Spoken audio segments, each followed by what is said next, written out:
2029లో ఆంధ్రప్రదేశ్లో కాంగ్రెస్ అధికారంలోకి వస్తుంది. వైఎస్ షర్మిల ముఖ్యమంత్రి అవుతారంటూ వైఎస్ జయంతి సందర్భంగా తెలంగాణ సీఎం రేవంత్ రెడ్డి వ్యాఖ్య. సో వైఎస్ జయంతి జరపడం, వైఎస్ షర్మిలను ముందు పెట్టడం, కాంగ్రెస్ పార్టీ 2029కి టార్గెట్గా చేసుకోవడం, ఎలా విజయం సాధిస్తుందా ఈ స్పెక్యులేషన్లకు నేను వెళ్ళడం లేదు. 5 ఏళ్ల తర్వాత ఏం జరుగుతుందో ఎవరము ఊహించలేము. కానీ కాంగ్రెస్ పార్టీ వ్యూహం ఏంటి అనేది మాత్రం ఎనలైజ్ చేయగలం. మొదటిది వైఎస్ వారసత్వం. రాజశేఖర రెడ్డి కాంగ్రెస్ నాయకుడు, రాజశేఖర రెడ్డి పాలన కాంగ్రెస్ పాలన, రాజశేఖర రెడ్డిని ముఖ్యమంత్రి చేసింది కాంగ్రెస్. కానీ రాజశేఖర రెడ్డి మరణానంతర పరిణామాలు మనందరికీ తెలుసు. జగన్మోహన్ రెడ్డి తిరుగుబాటు, రాజశేఖర రెడ్డిపై కూడా కేసులు పెట్టాలన్న విమర్శ, రాజశేఖర రెడ్డి కుటుంబానికి కాంగ్రెస్ పార్టీకి మధ్య క్రియేట్ అయిన గ్యాప్, ఆంధ్రప్రదేశ్ రాష్ట్ర విభజన, ఈ పరిణామాలన్నీ వెరసి రాజశేఖర రెడ్డి వారసత్వాన్ని కాంగ్రెస్కు దూరం చేశాయి. సో ఈ పరిణామాల ఫలితమే 10 ఏళ్ల పాటు ఆంధ్రప్రదేశ్లో కాంగ్రెస్ అడ్రస్ లేకుండా పోయింది.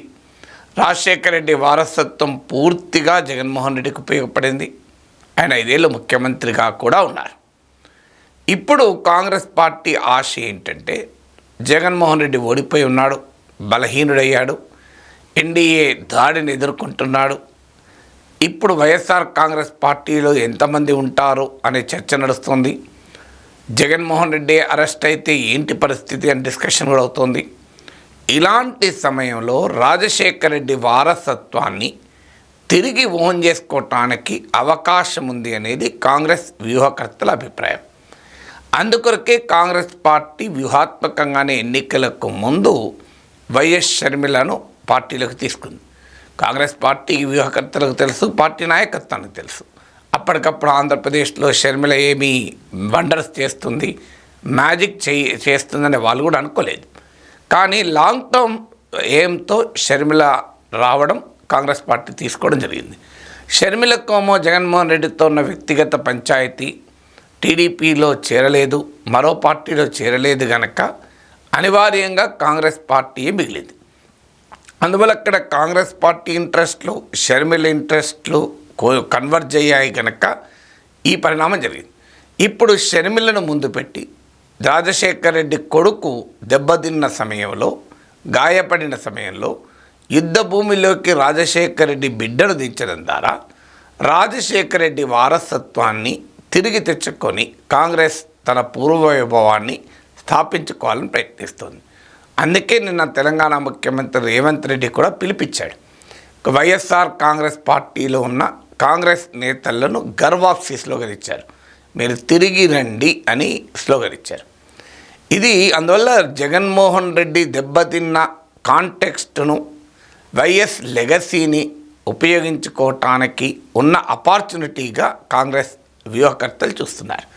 రెండవది జాతీయ స్థాయిలో దేశంలో జరుగుతున్న రాజకీయ పరిణామాలు. దేశంలో కాంగ్రెస్ దెబ్బతినడం, ఆంధ్రప్రదేశ్లో కాంగ్రెస్ దెబ్బతినడం ఏకకాలంలో జరిగింది. అందువల్ల దేశంలో కాంగ్రెస్ కనుక బలంగా ఉంటే ఈ 10 ఏళ్లలో ఆంధ్రప్రదేశ్లో కాంగ్రెస్ ఎంతో కొంత పుంజుకునేది. కానీ దేశంలో దెబ్బతిన్న నేపథ్యంలో రాష్ట్రంలో కూడా పుంజుకోలేదు. ఇప్పుడు దేశంలో కాంగ్రెస్ పార్టీకి మళ్ళీ ఆశలు చిగురించాయి. ఇటీవల ఎన్నికల్లో 52 నుంచి 99కి వెళ్ళాయి. ఇండియా కూటమి బలం పెరిగింది. బీజేపీకి 63 సీట్లు తగ్గాయి. రాహుల్ గాంధీ పెద్ద మేకోవర్ అయ్యారు. మోడీ దెబ్బతింటున్నాడు. సో 2029 వరకు ఈ పరిణామాలన్నీ మళ్ళీ ఇంకా స్పీడప్ అవుతాయని కాంగ్రెస్ నమ్ముతోంది. ఇప్పుడు రాబోయే మహారాష్ట్ర, హర్యానా ఎన్నికలు ఉన్నాయి ఈ అక్టోబర్-డిసెంబర్ మధ్య కాలంలో. ఇప్పటి వరకు వస్తున్నటువంటి ఇండికేషన్స్ అయితే మహారాష్ట్రలో ఎన్డీఏకు గడ్డు స్థితి ఉంటుంది.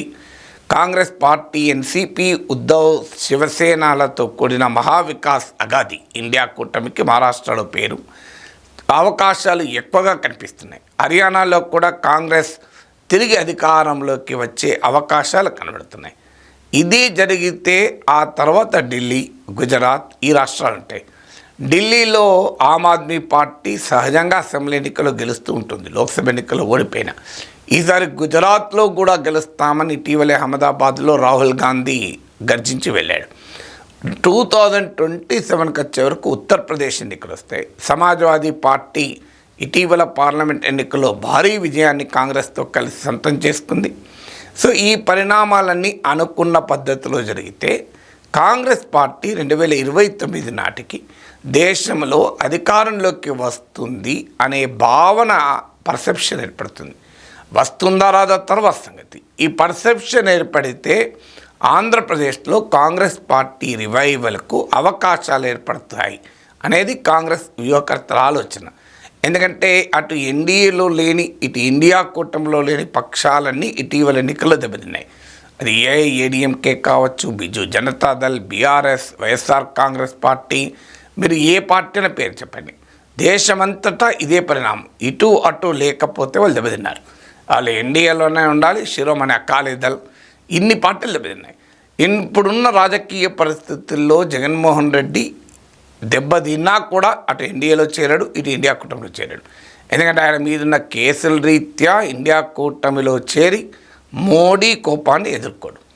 అందువల్ల రాబోయే కాలంలో ఈ రెండు కూటమిలో లేకపోవడం వల్ల జగన్మోహన్ రెడ్డి ఇంకా స్క్వీజ్ అయితే తమకు స్పేస్ దొరుకుతుంది అనేది కాంగ్రెస్ పార్టీ అంచనా.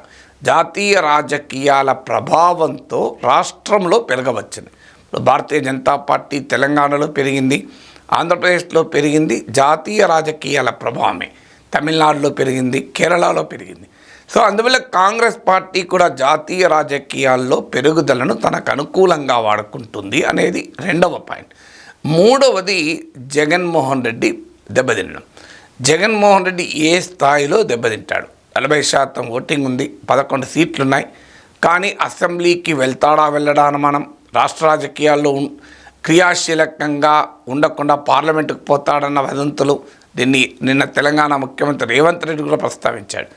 అది గాలి వార్తనా లేదా నిజం వార్తనా తెలియదు, కానీ ఇలా వదంతులు వస్తున్నాయి. అదే జరిగితే కడప లోక్సభ సీట్లో కూడా ప్రచారం చేసి మేము గెలుస్తామంటూ మాట్లాడారు. బట్ ఏదైనా జగన్మోహన్ రెడ్డికి ఒక గడ్డు స్థితి. చంద్రబాబు నాయుడు, లోకేష్లు, ముఖ్యంగా లోకేష్ కసితో ఉన్నారు. కేంద్ర సంస్థలు బీజేపీ జగన్ను వెంటనే లోపలేయడానికి ఆలోచన చేయకపోయినా రాష్ట్ర ప్రభుత్వం అయితే ఊరుకోదు బహుశా. ఇది జగన్మోహన్ రెడ్డి కూడా అర్థమైంది. అందుకే జగన్మోహన్ రెడ్డి మొదట్లోనే చెప్పాడు, ఎలాంటి కష్టాలకైనా సిద్ధపడండి అని కూడా వ్యాఖ్యానించాడు. సో అందువల్ల గతంలో జగన్మోహన్ రెడ్డి అరెస్ట్ అయితే సింపతి వచ్చింది. కారణం, అప్పుడు కాంగ్రెస్ ప్రభుత్వం అరెస్ట్ చేసింది, అధికారం ఉన్న పార్టీ. కాంగ్రెస్ పట్ల తీవ్ర అసంతృప్తి వ్యక్తమవుతున్న సమయంలో జగన్మోహన్ రెడ్డి అరెస్ట్ జరిగింది. ఇప్పుడు అది కాదు పరిస్థితి. ఇప్పుడు జగన్మోహన్ రెడ్డి పట్ల తీవ్ర అసంతృప్తి ఉన్న సమయంలో అరెస్ట్ జరిగితే దాని నుంచి మైలేజ్ ఎంత పొందుతాడన్నది క్వశ్చనబుల్. అలాగే గతంలో జగన్మోహన్ రెడ్డి అరెస్ట్ అయితే విజయమ్మ గారు, షర్మిల రంగంలో దిగి జగనన్న వదిలిన బాణం అంటూ షర్మిల, రాజశేఖర రెడ్డి సతీమణిగా విజయమ్మ జనంలోకి వెళ్ళడం బాగా ఉపయోగపడ్డది. ఇప్పుడు ఆ రకమైన ఫ్యామిలీ సపోర్టు జగన్కు లేదు. పైగా ప్రత్యర్థిగా షర్మిల రంగంలో దిగారు. ఆమెకు విజయమ్మ ఆశీస్సులు కూడా ఉన్నాయి. ఇక ఒకవేళ జగన్ అరెస్ట్ అయితే భారతిని రంగంలో దించితే రాజశేఖర రెడ్డి వారసత్వం కోడలకు వస్తుందా, అటు పక్కన బిడ్డ ఛాలెంజ్ చేస్తుంటే అనేది ఒక క్వశ్చన్. అప్పుడు వైసీపీలో ఉన్నటువంటి నేతలు ఈ తీవ్రమైన ఒత్తిడిని ఎదుర్కోక తప్పదు. అటు తెలుగుదేశం నుంచి దాడి ఉంటుంది, ఇటు పార్టీలో నాయకత్వ సంక్షోభం ఏర్పడుతుంది. ఆ సమయంలో టీడీపీకి వెళ్ళలేని వారు తిరిగి కాంగ్రెస్లో షెల్టర్ పొందటానికి స్కోప్ ఉంటుంది అనేది కాంగ్రెస్ వ్యూహకర్తల మూడవ అంచనా. సో ఈ మూడు అంచనాలతో కాంగ్రెస్ పార్టీ 2029 టార్గెట్గా పనిచేస్తుంది. రాజకీయాల్లో వ్యూహాలను విశ్లేషించగలం, వ్యూహాల ఫలితాలపై జ్యోతిష్యాలు చెప్పలేం.